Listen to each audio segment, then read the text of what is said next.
皆さんこんばんは。パン粉キッチンにようこそ。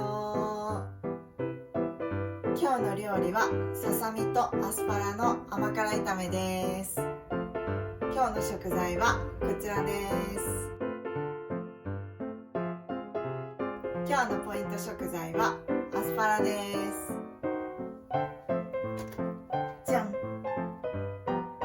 アスパラは消化器系の働きを高め、体の熱をとって喉の渇きを和らげる作用があります。また、根の部分に多く含まれるアスパラギン酸はアミノ酸の一種で新陳代謝を促す疲労回復や美肌にいいと言われています。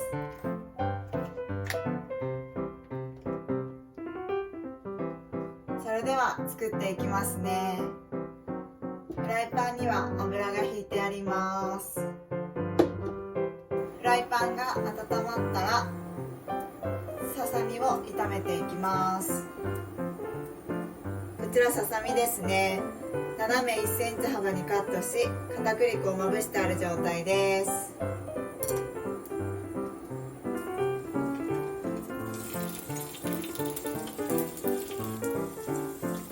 弱火でじっくり焼いていきます。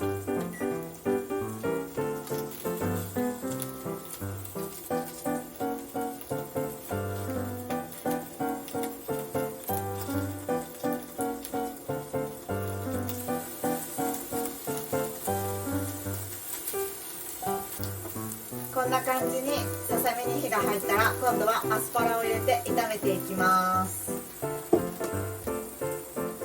アスパラですね。こちらも斜め1センチ幅にカットしてあります。2分ほど炒めていきます。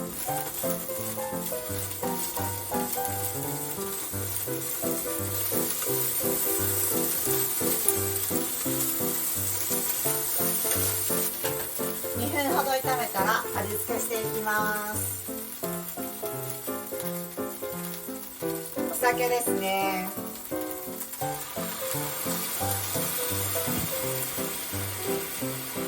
砂糖ですね。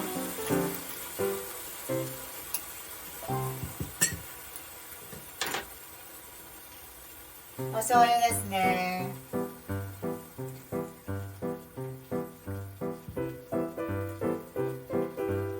白ごまですね。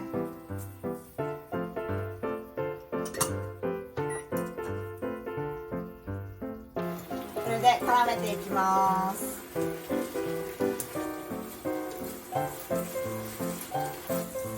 こんな感じに絡まったら完成です。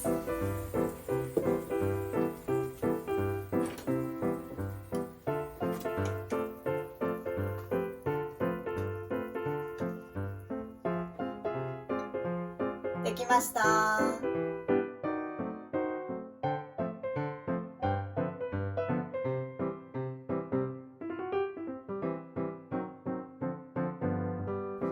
今日も一日お疲れ様でした。みんなが元気になれるように料理を中心に毎日配信していきます。